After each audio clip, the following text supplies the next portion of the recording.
Welcome to Monday's Miracle Moment, and I'm here with Lynn Samita, who's part of our Course in Miracles study group. And we are going to talk for just a couple minutes on today's message. So I will share my screen right now and bring up the card. Here it is. It says, each day should be devoted to miracles. The purpose of time is to enable you to learn how to use time constructively. It is thus a teaching device and a means to an end. And I'll read the very last sentence of it is, time will cease when it is no longer useful in facilitating learning. So each day should be devoted to miracles. What do you think that means, Lynn? I've been wondering that myself. What each day should be devoted to miracles? Well, the way I understand from the Course is that a miracle is a change of perspective. So if I kind of generalize that, I think, wow, each day should be devoted to changing my perspective on whatever comes up, because I've learned a certain way to perceive. I've learned things that are good and bad and right and wrong and the way I'd like my day organized. All of that is constructed by me and sort of the family I grew up in, the country and the culture.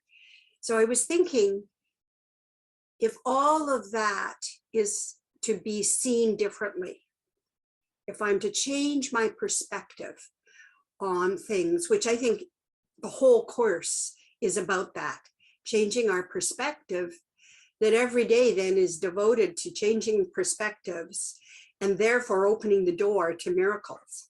Right. And so then time, which is how you spend your day, time, Yes, is to enable you to learn how to use it constructively.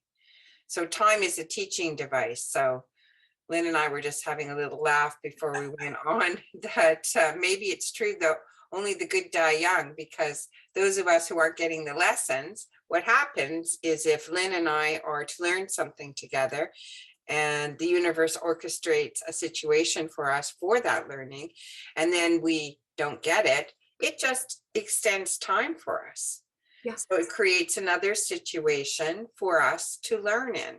And so it never punishes us. It never says, in fact, it just forgives and adds time for you to get the lesson. Because if time is really truly just a construct, it's an illusion, it doesn't really matter how much there is.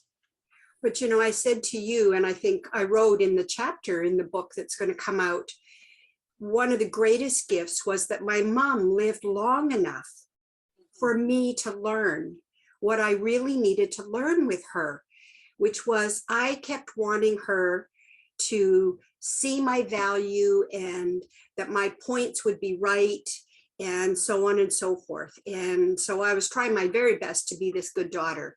And as she aged, she lost more and more of her ability to process things well and became quite contrary. And so I would try to be patient, and then I would fail at being patient, and so on and so forth.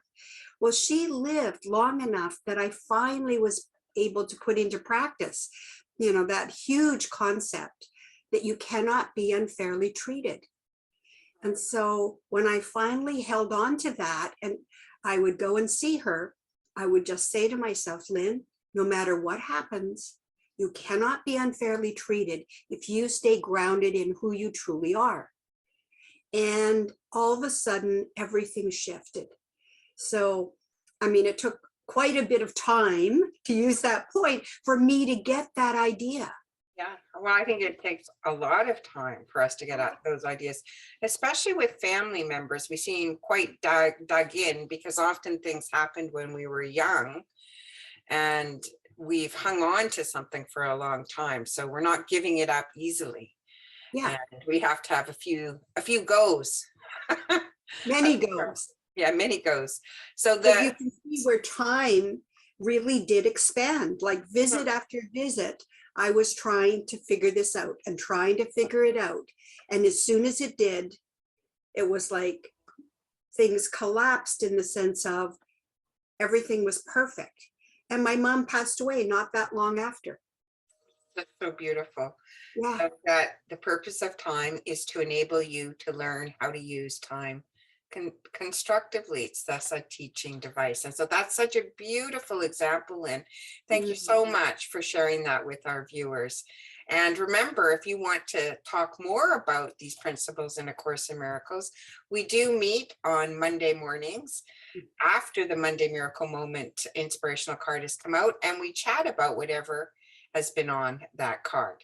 And Lynn has mentioned the story that is going to be in the book that's coming out, a collaborative book on miracles called The Miracle Mindset, and how each one of us have stories from our own life about how we got to that point where we could, in fact, do what it says, devote each day to miracles and bring a miracle mindset to our situations. So thank you for joining us, and we will see you next week. Bye for now.